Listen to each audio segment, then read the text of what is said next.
Deixa eu te mostrar que interessante o movimento que aconteceu no preço do Bitcoin, do Ethereum também, que foi bastante impactante. Nós fizemos um estudo de correlação de variáveis que afetam positivamente o preço do Bitcoin, então aqui em verdinho, né, e variáveis que afetam negativamente. E a variável que mais afeta positivamente o preço, quando o preço dá aquelas arrancadas, é exatamente a liquidação de shorts. Então quando tem muita gente apostando na queda, e aí o preço sobe, essas pessoas são liquidadas e o preço dá uma decolada para cima. Então é um dos fatores que mais impulsiona altas de preço.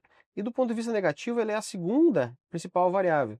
Então, a liquidação de longs, ou seja, pessoas que estão apostando na alta, usando alavancagem, quando o preço cai, elas são liquidadas, elas são forçadas a vender os ativos, isso dá uma disparada para baixo o preço, ela acelera a queda de preços por essa perspectiva. Então, bem interessante aqui o resultado desse estudo. E ontem, eu estou aqui com essa foto paradinha do dia de ontem, que a gente teve uma liquidação gigantesca, ó, 500 milhões no Ethereum, liquidados em 24 horas, Bitcoin mais de 300 milhões, outros ativos também, então muita liquidação. Em verdinha por quê? Porque é uma liquidação, ou seja, alguém perdeu tudo, tá? E o quanto foi perdido somado, soma essa quantidade aqui, 286 milhões para outros ativos, Solana 100 milhões, o Ethereum 526 milhões foram perdidos apostando na alta do Ethereum, utilizando especialmente aqui contratos futuros como instrumento de alavancagem. E olhando para o Bitcoin aqui, olha que interessante, ó, foi uma das maiores liquidações em valores fechados no dia. Isso aqui é um fechamento de outra plataforma, né, que ela é mais precisa, tá? Então não teria sido 300 milhões ontem, mas sim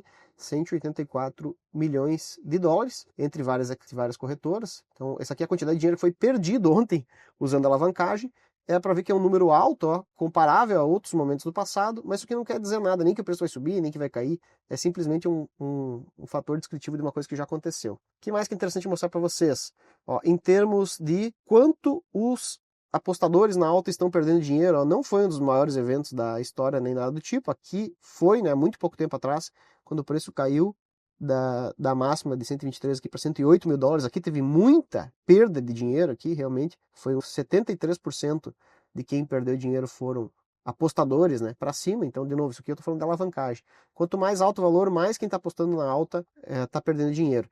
E aqui embaixo, então, significa o quê? Significa que apenas, olha só, quando o preço arrancou, está subindo, apenas 35%, 38% das perdas são dadas por investidores que estão apostando na alta, que a mínima marcou 33%. Quer dizer que mesmo quando o preço sobe, tem gente apostando na alta e perdendo dinheiro. Já vou mostrar por que isso acontece também. E tem a ver com isso daqui, tá? Isso aqui é uma tabelinha mostrando as posições atualmente, dia 23 de setembro, aqui atualmente, o que está acontecendo. E o que é? Olha só, quem está apostando na queda aqui está muito mais conservador, quer dizer, o preço aqui são as maiores posições apostando na queda. A gente tem aqui 2.600 bitcoins apostando, depois a 171 mil dólares, a 121 mil dólares tem 2.270 bitcoins sendo apostados para queda, ou seja, os volumes são bem significativos aqui em apostas na queda, que são quantidade de bitcoins apostando na queda.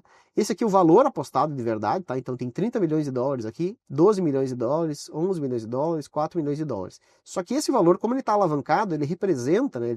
Ele está movimentando, representando de forma alavancada 90 milhões de dólares. Então 5 milhões fazem de conta que são 90 milhões na hora de movimentar, né? O que gera esse número aqui de 800 bitcoins sendo potencialmente liquidados. Ou seja, se isso aqui acontecer, se o preço bater 146 mil dólares, esse cara aqui que está apostando na queda vai perder, na verdade, 4 milhões e meio. Tá? Está utilizando isso como margem. Então, nesse tipo de alavancagem, alguém coloca a grana lá para perder, caso a posição vá ao contrário. Mas se for a favor, se ela for a seu favor, ou seja, se o preço cair, aí essa pessoa começa a ganhar de forma alavancada também. Então, no lugar dela ganhar 1%, se o preço cair 10%, ela vai ganhar talvez mais de 100%. Então, dependendo do fator de alavancagem que dá para calcular por essa razão aqui, de quanto ela está movimentando, os 90 dividido por 4,5. Só que olha o que está acontecendo aqui. Então, para quem está apostando na queda, está relativamente seguro. O preço tem que subir até 121 mil dólares para esse primeiro cara aqui se dá mal, né? Essa primeira maior posição se dá mal. Mas no lado dos alavancados para cima, ou seja, quem está apostando na alta, essa circunstância é muito mais frágil. Quer dizer, esse cara aqui, o preço agora está 112 e uns quebrados, quase 113. E o preço precisa cair praticamente 2%, tá calculadinho aqui já, 2% o preço precisa cair para esse cara aqui perder 543 bitcoins, né? Porque ele vai ser liquidado se o preço bater 111 mil dólares. Ou seja, se o preço cair 2% aqui, ele já perde um monte. Quanto ele tem aqui em margem?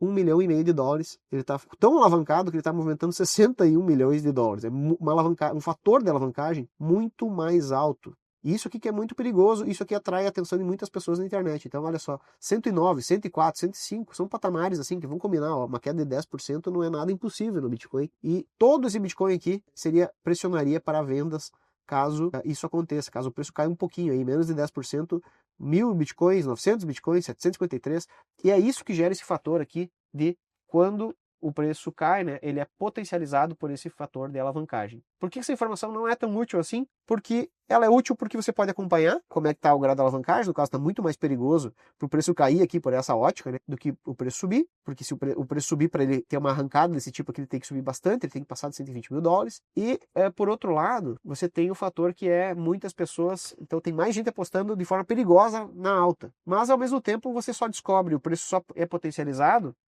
depois que acontece, né? Então, ele é um fator coincidente, ele não é um fator que antecipa grande coisa, mas ele ajuda a explicar as movimentações do preço do Bitcoin, como foi o dia de ontem. Se achou interessante, já compartilha com um amigo e me ajuda a multiplicar essas ideias.